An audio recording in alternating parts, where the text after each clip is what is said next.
Riley was a sweet little girl with a quiet heart. She lived in a big house with nice clothes and toys, but something always felt like it was missing. Her mom, Kandi, loved her so much. Everyone knew Kandi. She was famous, on TV, on stage, and always working hard. But Riley didn't care about all that. She just wanted to feel normal. She wanted what the other kids had. Not the shoes or phones. She wanted freedom. Other girls at school were always talking about birthday parties, sleepovers, playing loud music, dancing, eating cake, staying up late. They would show videos on their phones, laughing and screaming. Riley would smile politely, but inside, she felt left out. Boys. At lunch, the girls would say things like, "Did you come to Jasmine's party last night? It was crazy. We played truth or dare. I wore makeup. My mom didn't even care." But Riley would just sit and quietly eat her food. She didn't know what it felt like to go to a party like that. Because every time she asked her mom, Kandi always said the same thing. "No, Riley. You're not going." Riley tried to understand. She knew her mom wanted to protect her. She knew the world wasn't always safe. But deep inside, her heart ached. She wasn't a baby anymore. She was growing up. She just wanted one night. One party. One chance to be like everybody else. One day after school, Riley came running into the kitchen, waving a pink card in her hand. Her eyes were glowing. Her voice was excited. "Mom, I got invited." Kandi was sitting at the table, sipping coffee and looking at her phone. She looked up. "To what?" she asked gently. "Chloe's birthday party. This Saturday. Everyone's going, Mom. Please, can I go?" Kandi's smile faded. She took the invitation and read it slowly. It was at night. At a big house. No adults listed. Music. Pizza. Things. A few boys were invited too. She closed the card and handed it back. "I don't think so, Riley." Riley's heart dropped. Her face fell. She had been so excited. And now, another no. "Why not?" she asked, her voice cracking. "You never let me do anything." Kandi stood up, walked over, and touched Riley's cheek. "Because I'm your mom. And it's my job to protect you. But you don't even let me try." Riley shouted and ran to her room. That night, Riley stayed in her room with the door closed. She cried into her pillow. She wasn't angry. She was just tired of being left behind. Kandi knocked on the door gently. "Can I come in?" No answer. She waited, then opened the door and sat on the edge of Riley's bed. Riley had her face turned away. Kandi sighed.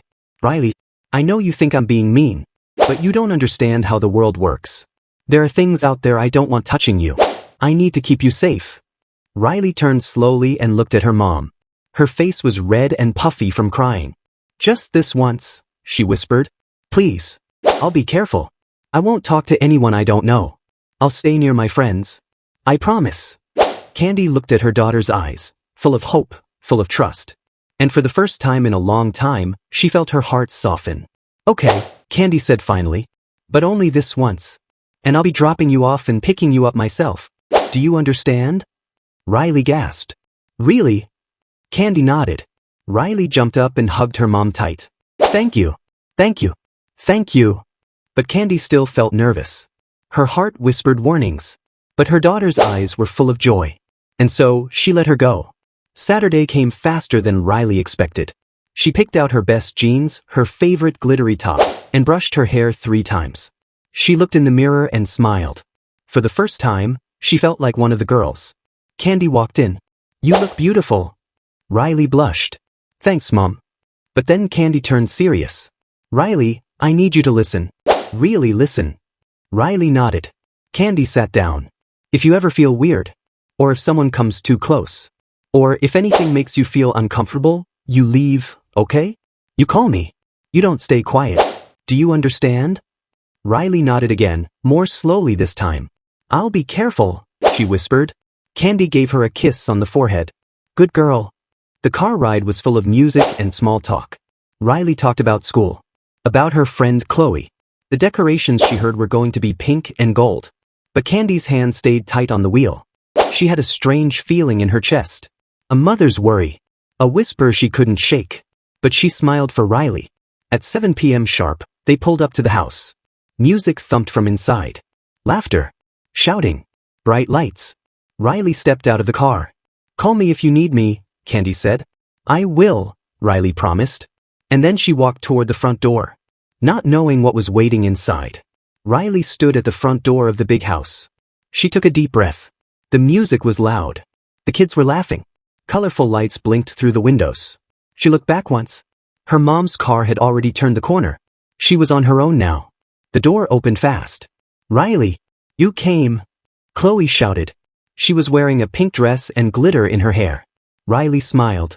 "Of course I came." The house was full of kids. Some were dancing. Some were eating pizza. Some were playing games in the living room. It felt loud, alive, and exciting. Riley had never seen anything like it. She followed Chloe to the snack table. There were cupcakes, chips, and soda. She took a blue cupcake and bit into it. It tasted like fun. After a while, the music changed. A group of girls, including Chloe, started dancing in the middle of the room. Riley giggled and joined them. She moved her arms, her legs, even spun around a little. She felt light, free, and happy. She didn't think about school, or stress, or even her mom's warning. Right now, it was just music and friendship. But then, something changed. Riley looked across the room and saw a boy staring at her. He was standing near the hallway, quiet, holding a drink. He didn't smile. He didn't wave. He just stared. And Riley felt it. That strange feeling in her stomach. Like a cold hand. She looked away quickly. I tried to keep dancing. But the fun didn't feel the same anymore. A few minutes later, Riley was walking toward the bathroom when she noticed something. Footsteps behind her. She looked back. It was him, the boy. He was walking too slowly. Too close. She moved a little faster. Her heart started to beat faster too. She told herself, maybe he's just going the same way. Maybe it's nothing. But her stomach still felt strange.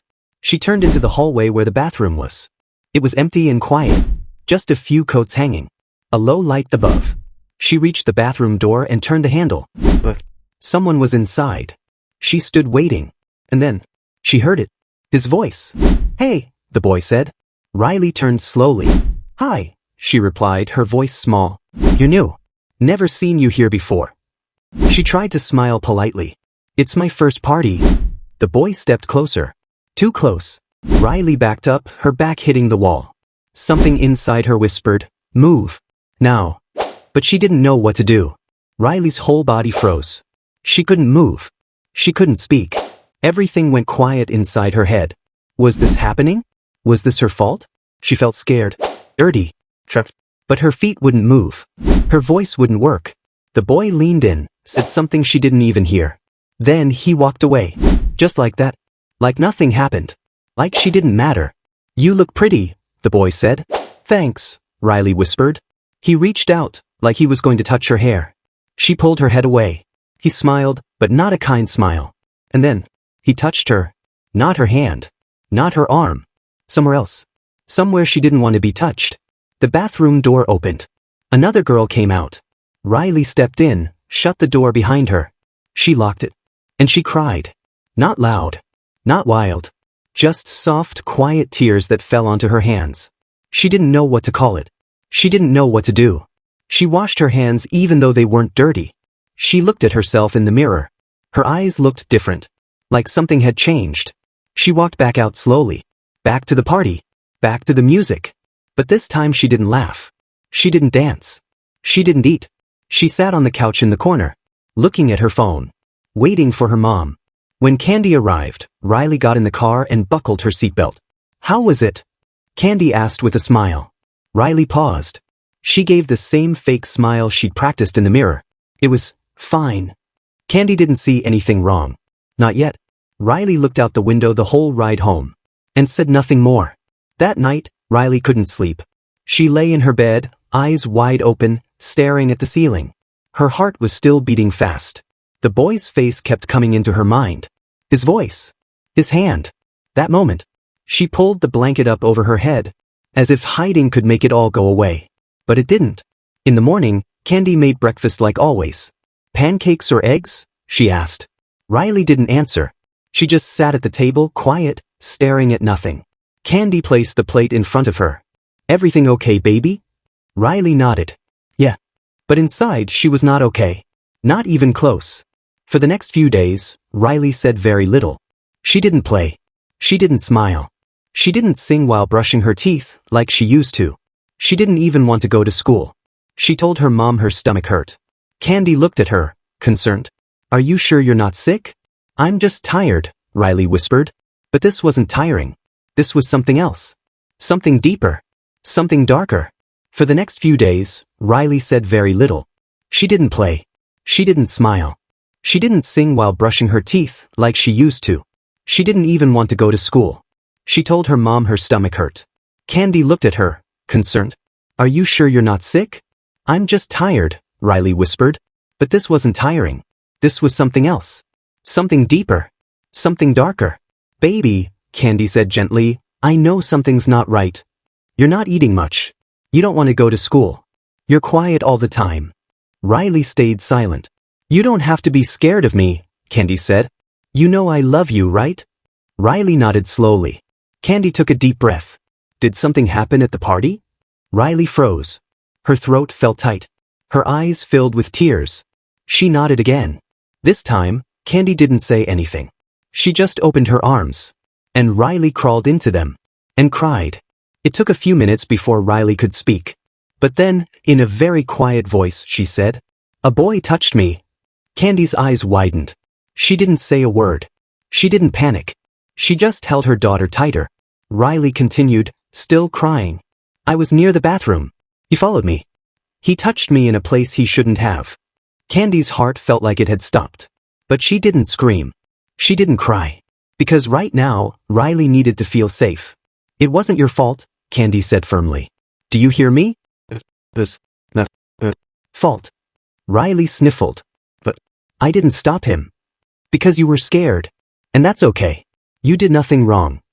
But I didn't tell anyone. You're telling me now. And that's brave. Riley looked up at her mom. And for the first time since the party, she felt a little less alone.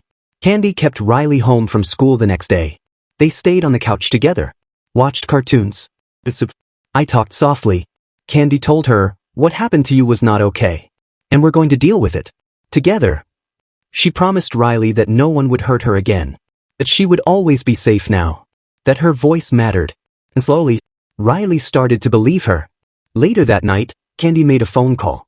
To the parents who hosted the party. She asked questions. Hard ones. She found out the boy's name. She made sure they knew what he did. She didn't yell. But her voice was strong. She was not just a mother. She was a protector. Riley watched her mom from the hallway. She saw her mom stand up for her. And something changed in Riley's heart. The fear didn't go away all at once. But a seed of strength began to grow. The next morning, Riley woke up and smiled for the first time in days. It wasn't a big smile. But it was real. Kandi made her pancakes. Riley ate them all. And then she looked at her mom and whispered, Thank you for believing me. Kandi knelt down beside her and said, I'll always believe you. I'm your mom. And I'll always protect you. After Riley told her mom the truth, something in the house changed. It became quieter, but in a good way. No more hiding. No more fake smiles. No more crying under the covers. Now there was space. Space to talk. Space to cry. Space to feel safe. Kandi sat beside Riley one evening. She held her hand. I want you to know something, she said. I'm not just your mom. I'm your team. I'm your guard. I'm your biggest fan. Riley looked at her and asked, But why didn't you know something bad would happen? Kandi's eyes filled with tears. I wish I did, she said. I had a feeling, but I didn't listen to it. I thought I was being too strict. I thought maybe you needed freedom. And you do. But I let my guard down and I'm sorry. Riley leaned on her shoulder. I don't blame you, Mom. Kandi hugged her tightly. And at that moment, both of them cried. Not because they were broken, but because they were beginning to heal. A few days later, Kandi told Riley, I want you to meet someone. Her name is Miss Tanya. She's a therapist. Riley frowned. What's that? She's someone who helps you talk about feelings. She listens. She helps you understand your own heart. Riley looked nervous. Will she make me say everything? No, Kandi smiled. You only say what you feel ready to say. She won't rush you. Riley agreed to go. The room was soft and warm. There were pillows, a fuzzy rug, a shelf full of toys, stuffed animals, and books. Miss Tanya had kind eyes. She didn't talk too much. She just smiled and said, You can sit wherever you like. Riley sat on a beanbag in the corner. For the first few minutes, they didn't even talk. Miss Tanya gave her a small drawing book and crayons. "Color something that shows how you feel," she said gently. Riley picked up a blue crayon. She started to draw waves. Big scary waves. And a little girl in the corner of the page. After a while she said, "That's me. And those are my feelings." Miss Tanya nodded. "That's very brave." Riley felt something in her chest. Like a weight getting lighter. Over the next few weeks, Riley went to see Miss Tanya twice a week. Each time, she learned something new. She learned words like, safe touch, a hug from someone you love. A high five, a kiss from your mom. Bad touch, when someone touches you in a way that makes you feel scared, confused, or uncomfortable. Private parts, the parts of your body that no one is allowed to touch, except in safe situations like with a doctor when a parent is present. Trusted adult, someone you can always go to if something feels wrong. Riley listened carefully. She asked questions. She even practiced saying, "No, so, I don't like that." Miss Tanya told her, "Your voice is strong. Even if it shakes. Even if you whisper. It matters." Riley believed her. Slowly, one little piece at a time. While Riley was in therapy, Kandi also started seeing a counselor. She didn't want to be angry all the time. She didn't want to blame herself forever. Her therapist told her something she never forgot. "You didn't fail as a mother. You're rising as one now." Those words gave Kandi strength. She read books. She watched videos. She learned about childhood trauma, about body safety, about gentle parenting. She started having what they called open talks with Riley, short, safe chats about big feelings. At night, Kandi would ask, "How was your heart today?" Not, "How was school?" Not, "Did you finish homework?" Just, "How was your heart?" Sometimes Riley said, "Good." Sometimes she said, "Sad." Sometimes she just shrugged. But Kandi always listened. A few months passed. Riley's birthday came around. Usually, she didn't ask for much. But this time she said, "Can I have a small party? Just 5 people. Only girls." Kandi smiled. Of course. The living room was filled with balloons. Riley wore her favorite hoodie and jeans. No glitter. No fancy lights. Just music, pizza, and laughter. And at the end of the night, Riley hugged her mom and whispered, "This was the best party ever." Kandi kissed her forehead.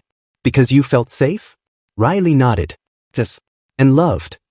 One evening, Riley sat with Kandi on the porch. It was quiet. She looked up and said, "I want to help other kids." Kandi turned to her. "Help them how?" "I want them to know it's okay to speak up. That it's not their fault. That they can heal." Kandi felt tears in her eyes. "You've already helped me," she said. "You helped me become a better mom." Riley smiled. She wasn't the same little girl who begged to go to that party. She was stronger. She knew how to protect herself. She knew how to talk about hard things. And she knew that no matter how dark something felt, love could always bring light. Days turned into weeks. Weeks turned into months. Riley had changed. She still smiled, but it was a different smile now. A stronger one. A quieter one. One that had been through something. But she wasn't the only one who changed. Kandi did too. Before the party, Kandi thought she was doing everything right. She thought saying no was enough to keep Riley safe. She thought being strict was the answer. But after what happened, she learned something new. It's not just about saying no. It's about teaching why. It's about helping children understand their feelings. And helping them speak up when something feels wrong. Kandi realized that even though she couldn't change the past, she could help build a better future. For Riley. And maybe, for other children too. Kandi spent her nights learning. She read books about body safety. She listened to podcasts from other moms. She watched videos made by child therapists. She learned things like the importance of teaching kids the real names of their body parts. How to talk about safe and unsafe touch without fear. Why secrets about touching are never okay. Kandi began to feel something new growing inside her. Purpose. A local school invited Kandi to speak to a group of parents. It was for a safety and parenting event. At first, she said no. She was scared. She didn't want to talk about Riley's pain in front of strangers. But then Riley came up to her and said, "If you share what happened to me, maybe it won't happen to someone else." That gave Kandi courage. She stood in front of a room full of moms and dads and said, "I thought I was protecting my daughter by keeping her away from danger. But danger doesn't always knock loudly. Sometimes, it whispers. And when we don't prepare our children to speak up, they learn to stay silent. And silence is where pain grows. The room was quiet. Many parents wiped tears from their eyes. And when Kandi finished, they stood and clapped. Because she didn't speak like a celebrity. She spoke like a mother. One day, Riley's teacher asked the class if anyone wanted to speak at the school assembly about kindness and safety. Riley raised her hand. Later that night, she told Kandi, "I want to tell my story, but not the scary parts. Just the brave parts." Kandi held her hand. "I think that's beautiful." The school auditorium was filled with kids. Some were laughing. Some were fidgeting. Some were barely paying attention. But when Riley stepped onto the stage, something happened. The room got quiet. She looked down at her paper. Her hands were shaking, but she took a breath and spoke. "My name is Riley. I want to talk about being safe. Sometimes, people do things that don't feel right. Maybe they touch you when you don't want to be touched. Or they say things that make you scared. If that happens, you don't have to stay quiet. You can tell someone. A teacher. A parent. A friend. I used to think I had to keep things secret. But now I know, my voice is strong. And yours is too." The room stayed silent for a few seconds. Then claps. Then cheers. Then something Riley never expected. Another little girl came up to her after and whispered, "I think someone touched me too." Riley looked at her. And this time, she wasn't scared. She said, "You should tell someone. It's not your fault." After that, Riley and Kandi started a small project together. They made simple videos for kids and moms. Videos that explained what a bad touch is, how to say no, why secrets about touching are never okay, and most of all, why it's never the child's fault. They didn't use big words. They just used kind ones. They didn't act like they had all the answers. They just shared their hearts. And slowly, their videos reached other moms and other daughters. Some wrote messages like, "Thank you. Now I know how to talk to my child. My daughter told me something today, and it's because of your video. I thought I was alone, but now I know I'm not." One evening, Riley and Kandi were sitting on the couch. Riley was reading a book. Kandi was folding laundry. The house was calm. Riley looked up and said, "Do you think I'll ever forget what happened?" Kandi paused. "I don't know if you'll forget," she said softly, "but I do know you'll keep getting stronger. You'll keep using your voice. And one day, the memory will feel small, because your strength will be so big." Riley smiled. And then she whispered, "I'm glad you're my mom." Kandi looked at her, tears in her eyes. "And I'm proud to be yours." They didn't need music. They didn't need lights. They didn't even need a party. Because this was healing. 1 year later, so much had changed. Riley was taller now. Her face looked older. Not because of age, but because of what she had been through. And more than anything, she was no longer afraid to speak. One day, Kandi received an email from a group called Safe Kids Nation. They were planning a big youth event. It was about body safety, awareness, and healing. Hundreds of kids and parents were coming.